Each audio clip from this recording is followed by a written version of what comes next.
Hello, ladies and gentlemen, welcome to Grand Ages Medieval. I'm your little host, Galvin. So this is an interesting little game that I got from Calypso, makers of Tropico. And it's still in beta right now. It's about a month from release, I believe. And I'm going to be checking it out. I've already played about 6 hours of it, which is good because this game is obfuscated, to say the least. That's a nice looking shield. So the game takes place in medieval Europe. If you couldn't tell by the name, Grand Ages Medieval. And it's a game that I best describe as Anno without islands and with actual armies. So, because I know it's a fan favorite, we're going to start in the Byzantium region.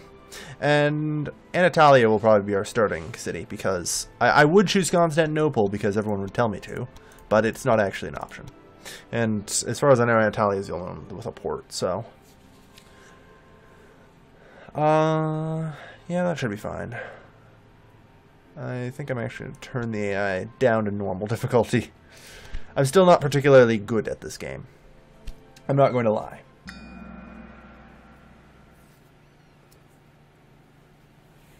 Alright, so... Grand Ages Medieval. I'm going to need to send up Scout. This is our home city, Anatolia. You know what? I'm actually just going to pause the game here, so that way I can talk for a minute. These things I should probably just minimize. They're debug-related things. Don't need them. So this is Anatolia, our nice little capital, home city thing. There is no actual capital in this game. But if we click here, we'll be brought to our city management screen, of which we have 5 nice little tabs. Now this game has a lot of capitalism to it. There are 20 trade goods, and everyone likes it. And if the peasants don't get their luxury bread and fucking clothing, there are going to be riots in your streets. So you need to make sure that everyone gets their shit. And then, yeah. So let's go over things. This is your population. This is how many soldiers that are being supplied by this town. This is how many free people can work at a factory. Oh no, sorry. This is how many people are working at factories. Here. This is how many people can work at factories, and this is your population growth. This is how many carts there are in the city. We'll get to that, though. This is a measure of prosperity. Basically, as long as you have a lot of goods in the town and keep the prices down, prices are determined dynamically because capitalism, as long as basically people can afford goods, prosperity goes up. The more goods they can afford, the more prosperous the city is. And you'll get bonuses for high prosperity, but so help you God, if your prosperity falls below 40%, the town will just catch fire and everybody will die. Or move out, I'm not certain really which. It goes into a recession and your town basically dies. You have to supply a pile of goods just to get it out of a recession. It's yuck.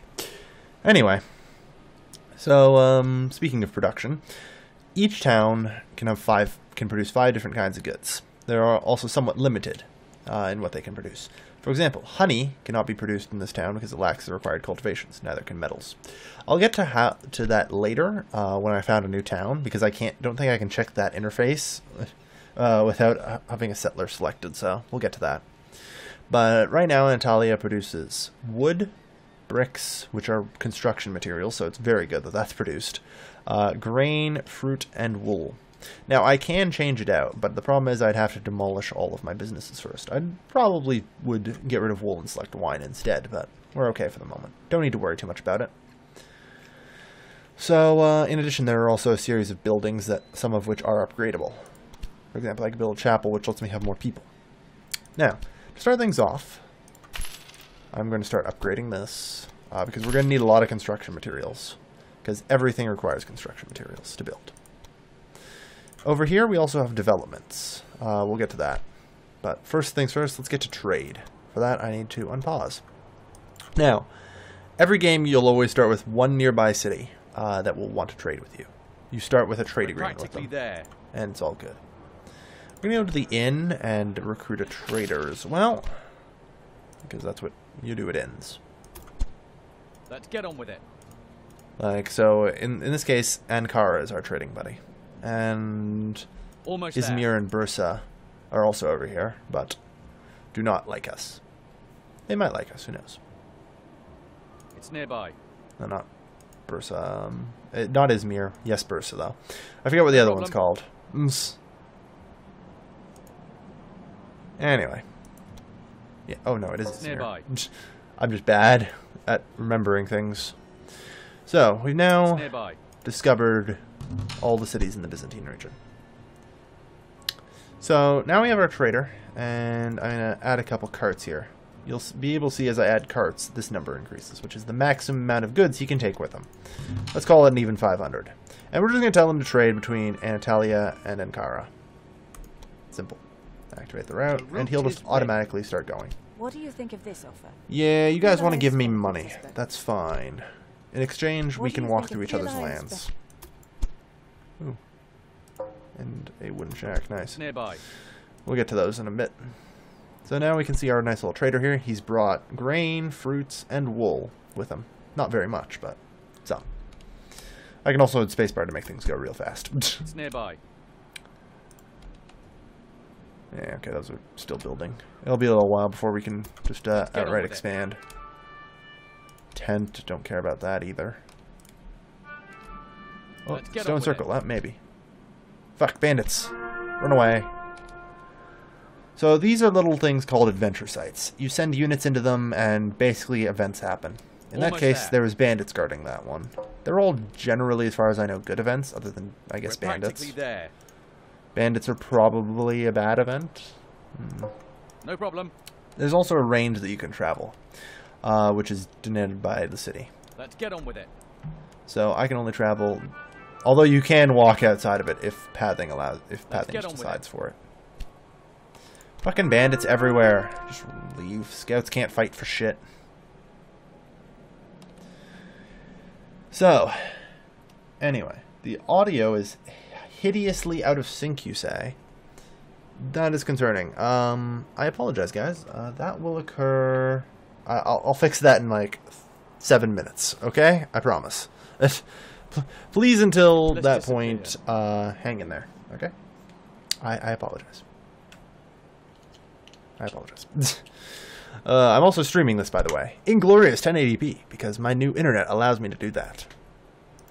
Yes, I know. I've read all these game hints. As nice as they are for everybody else, I think everybody else prefers that I explain things to them.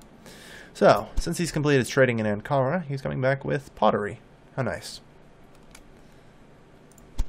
No problem. Antioch and Constantinople, I can build those cities. Nearby. Which is strange, because it's the year 1050. I'm pretty certain Constantinople is well over 600 years old at this point. Good, so now we actually have construction materials. That's important. We're also going to need some extra grain. Don't need that much fruit right now. Grain we need, though. Because now I go to the inn, and I can produce settler. Which will cost us various resources. And probably also starve the town to death. We'll find out.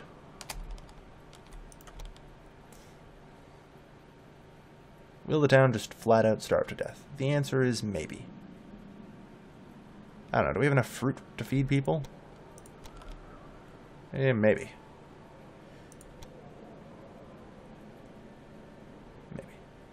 There. That should hopefully help a bit.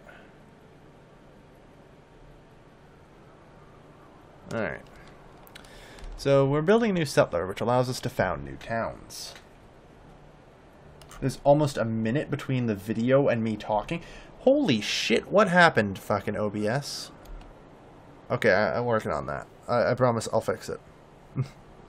I don't know what the fuck's going wrong, but I had played around with far more audio. Well, not audio. I just played around with a lot of stream settings. Can I rename cities? Yes. I just click up here and it allows me to rename cities. I'm probably not going to bother because I'm lazy and can never settle on a city name. But we're going to be right back because apparently the issue for the stream is a lot worse than I thought it was. We'll be right back, everybody. And we're back. Sorry about that. So issues on Twitch have been fixed now. So, as I was going on about things, we actually did build ourselves a nice little settler here. So settlers allow you to found new cities. So, if I hold Alt while selecting a settler, I get the resource overlay. I suppose you can say it. This lets you know where you can get various resources, such as coals, metals, wines, honey, pottery, And in some cases, for inland stuff, you'll find things like salt. Salt also works for anywhere along the coast. So, we need to find a nice location for a city. I think we're just actually going to move the city up here. Let's go. Up here is just a nice location for a city, actually. Because, yeah, if I can get access to the pottery, the metals, and the coal. Oh boy. Yeah, even the game recommends me settling here. Yeah, this is an alright place. Yeah, build town. Akashir. A beautiful land. It is. So, now we get to actually select what we're going to build here. We're going to definitely have coal, we're definitely going to have metal. In addition, I'm actually going to spend some of those development points I have. You start the game with 3 development points. I'm going to ensure that I can now build metal tools and pottery. The stuff along the top here just actually enables new goods. But there are other things like 3-field crop rotation, which doubles your grain production. Butchery is meat. Beer is beer. Bread is bread.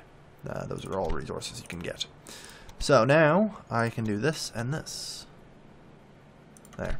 That gets us 4 resources. There's a 5th resource here called pump. That I'll also build here, I think.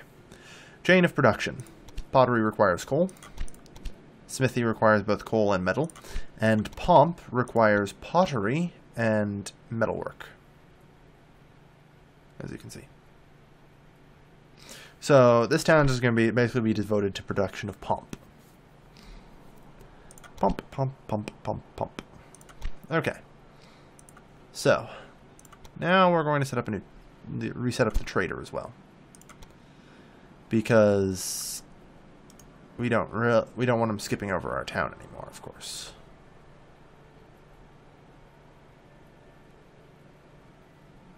There we are. Very good. So now I'm actually going to unpause the game. Alright, so we have a nice, lovely little new city here. Oh, you guys want stuff? Trade agreements. Yeah, now that I've founded a second city, these small little neutral cities are all like, oh my god, you can give us resources we need, or have demand for resources we have, because they produce metals and they have smithy. So, they all want to trade with me. Let's start with 3 coal mines, 2 metal mines, 1 of you, 2 of you, 2 of you. That's theoretically even, but obviously isn't. So we'll build 1 of each. Additional on top of that. Because the people will demand everything, actually. Although it doesn't show that they're it shows they demand coal. They just demand metal less. So there's not enough people yet. You'll find that they'll demand all kinds of rare resources, even basic raw ones, such as coal and metal. There we are. And we just brought a pile of frickin' bricks here. Jeez. Alright, well, yeah, we're just bringing this guy's actually full, as we're trying to bring in enough construction materials to actually build the city. So, we actually have a couple coal mines going now. Good. Alright. So we're actually starting to get some things done here. And the good news is, because we can now export, say, our extra grain, that's going to increase the prosperity here. So, how much fruit are we in demand of and things? We're okay on that. Need some coal. We're okay on pretty much everything, actually. Everything that we're producing anyway, so that's good. In the meantime, however, I'm going to get more settler. Far worth it. Alright. Yeah, it's got all the resources, but it's just missing workers. Shouldn't take long before production begins on it. Alright.